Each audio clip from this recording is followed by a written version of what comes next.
Hi friends, இந்த வீடியோவில் வந்து நாம் டெட் எக்ஸாமுக்கும் எப்படி வந்து சைக்காலஜி ப்ரிப்பேர் பண்ணலாம். மொத்தம் 10 யூனிட்ஸ் இருக்குது. மொத்தமாக அந்த 10 யூனிட்ஸில் ஃபஸ்ட்டு யூனிட்டில் இந்த உளவியலை பற்றியிலே ஃபஸ்ட்டு என்ன அப்படின்றத இன்ட்ரோவை வரையறையாக வந்து பார்க்கலாம். மொத்தம் மிச்சம் 9 யூனிட்ஸை நான் லைன் பை லைன் ஒரு வீடியோஸ்லேயும் ஒரு யூனிட்டும் நான் உங்களுக்கு போட்டுடுறேன். அதே மாதிரி கொஷின்ஸும் ஆன்சர்ஸும் கொஷின் டேக் மாதிரியும் உங்களுக்கு நான் அப்புறம் வர வீடியோஸில் நான் அப்லோட் பண்ணுறேன். நீங்கள் என்னோட சேனலில் லைக் பண்ணி சப்ஸ்கிரைப் பண்ணி வச்சுக்கிட்டிங்கன்னா உங்களுக்கு வந்து அதை நீங்கள் வந்து ஈஸியாக ப்ரிப்பேர் பண்ண ஈஸியாக இருக்கும். ஃபஸ்ட்டு யூனிட்டில் வந்து உளவியல், அதாவது மனவியல், அதோடைய வரையறை பற்றினதை நான் பார்க்க போகிறோம். உளவியல் என்னும் சொல் எம்மொழியிலிருந்து வந்தது அப்படின்னு பார்த்தோம்னா கிரேக்க மொழியிலேருந்து வந்தது. அது கிரேக்க மொழியிலேருந்து வந்தது அப்படின்னும் போது சைக்காலஜி அப்படின்றத நம்ம ரெண்டாக பிரிச்சோன்னா சைக்கோ அப்படின்னா உயிரையும், லஜின்றது அறிவியலையும் குறிக்கிறது. உயிரை பற்றிய அறிவியலை குறிக்கிறது அப்படின்னு சொல்கிறோம். இப்போ நமக்கு வந்து உளவியல் என்னும் சொல் என் மொழியிலேருந்து வந்தது அப்படின்னா கிரேக்க மொழியிலேருந்து வந்தது. உயிரை பற்றிய அறிவியலை படிக்கிறது அப்படின்னு அர்த்தம். ஆரம்ப காலத்தில் உளவியல் எப்போது வந்து எப்படி கருதப்பட்டது அப்படின்னு பார்த்தோன்னா ஆன்மா, மனம் போன்றவற்றை ஆராயும் இயல் அப்படின்னு தான் சொல்லியிருந்தாங்க. அப்புறம் வந்து டிச்னர் அவருடைய வடிவமைப்பு கோட்பாடு எத்தகைய இயல்புடையது அப்படின்னு பார்த்தோன்னா மனம் அறிவுசார் இயக்கமுடையது. டிச்னர் வடிவமைப்பு கோட்பாட்டின் கூறுகள் எவை? புலனுணர்ச்சி, உணர்வுகள், மன பிம்பங்கள். இதுதான் அவர் கோட்பாட்டினுடைய கூறுகள். உளவியல் என்பது எதனை ஆராய்கிறது அப்படின்னு பார்த்தோன்னா மனிதன் உணர்ந்து செயல்படும் நடத்தைகளை வந்து ஆராய்கிறது. அதுக்கப்புறம் சூழ்நிலையே மனிதனை உருவாக்குகிறது அப்படின்னு யார் கூறினார் அப்படின்னா வாட்சன்.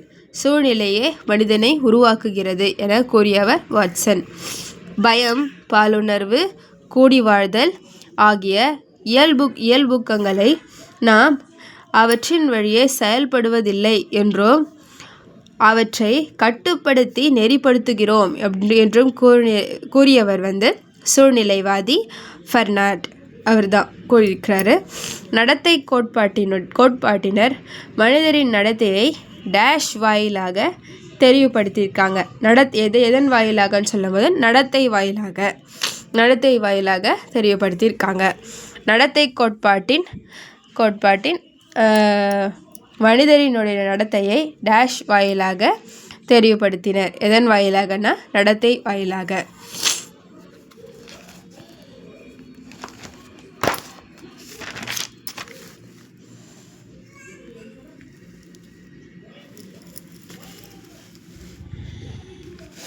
நடத்தைவாதிகள் ஒவ்வொரு தூண்டுதலுக்கும் ஒரு துலங்கல் உண்டு என்றும் தூண்டல் துலங்கல் இடையே இணைப்பேதான் டேஷ் என்றும் வாதிட்டனர்.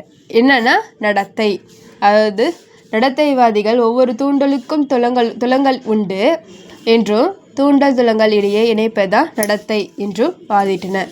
டேஷ் ஆண்டு நடத்தை கோட்பாட்டுக்கு எதிர்ப்பு தெரிவிக்கும் விதமாக உருவான ஒரு புதிய கொள்கை கோட்பாடு தான் 1912 உருவாக்கப்பட்ட முழுமை காட்சி கோட்பாடு. எதையும் தனித்தனியாக பாகங்களாக பார்க்காமல் முழுமையாக பார்க்க வேண்டும் என்ற கருத்தை வலியுறுத்திய கோட்பாடு தான் முழுமை காட்சி கோட்பாடு. அப்புறம் கெஸ்டால்ட் என்ற ஜெர்மானிய சொல்லினுடைய பொருள் என்னன்னு பார்த்தோன்னா உருவம், வடிவம், காட்சி பொருட்களை முழு உருவ அமைப்போடு காணுதல் அப்படின்றது தான் அதோட அர்த்தம். உளப்பகுப்பு கோட்பாட்டை உருவாக்கியவர் சிக்மண்ட் ஃப்ராய்ட். ஃப்ராய்டிடமிருந்து பிரிந்து சென்ற உளவியலாளர்கள் யாருன்னு பார்த்தோன்னா ஆட்லர், யூங். ஆட்லர் தோற்றுவித்த கோட்பாடு வந்து தனிநபர் உளவியல். யூங் தோற்றுவித்த கோட்பாடு பகுப்பு உளவியல். மனித நடத்தையின் இரு கூறுகள் என்னென்னா நனவு அனுபவங்கள், நனவிலி அனுபவங்கள் அப்படின்னு சொல்லலாம்.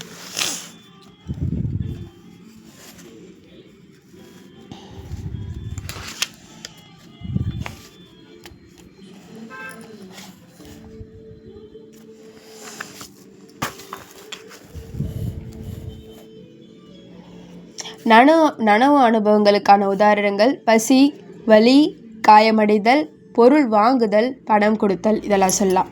நனவெளி அனுபவங்கள் அப்படின்னு பார்த்தோன்னா சிலரிடம் காரணமின்றி கோவப்படுதல், சிலரிடம் உடனே நட்பு கொள்ளுதல், இதெல்லாம் நனவெளியோட அனுபவங்கள் அப்படின்னு சொல்கிறான்.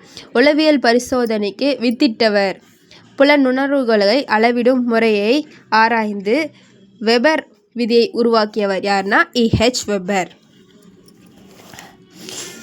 உள இயற்பியல் என்ற நூலை இயற்றியவர் ஃபென்டர். உள இயற்பியல் என்ற நூலை இயற்றியவர் ஃபென்டர் 1860ஆம் ஆண்டு இயற்றிருக்காரு.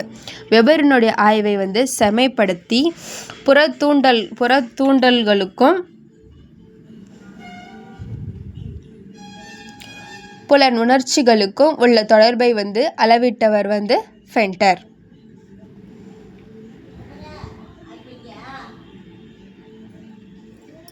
ஜெர்மனியில் முதல் உளவியல் ஆய்வகத்தை உருவாக்கியவர் வில்லியம் வவுண்ட். புள்ளியியல் அடிப்படையில் தனிநபர் வேறுபாடுகளை அளவிட்டவர் கால்டெல். தனிநபர் வேறுபாடுகளை உளவியல் சோதனைகள் மூலம் அளவிட்டவர் சர் பிரான்சிஸ் கால்டன்.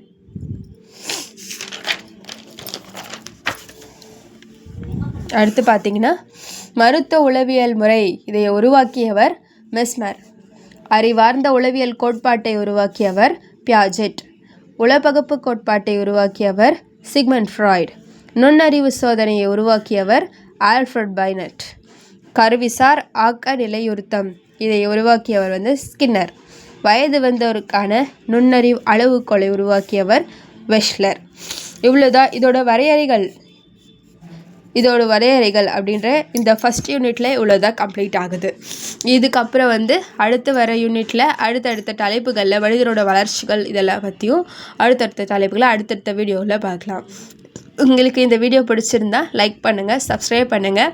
இது உங்களுக்கு கண்டிப்பாக யூஸ்ஃபுல்லாக இருக்கும்.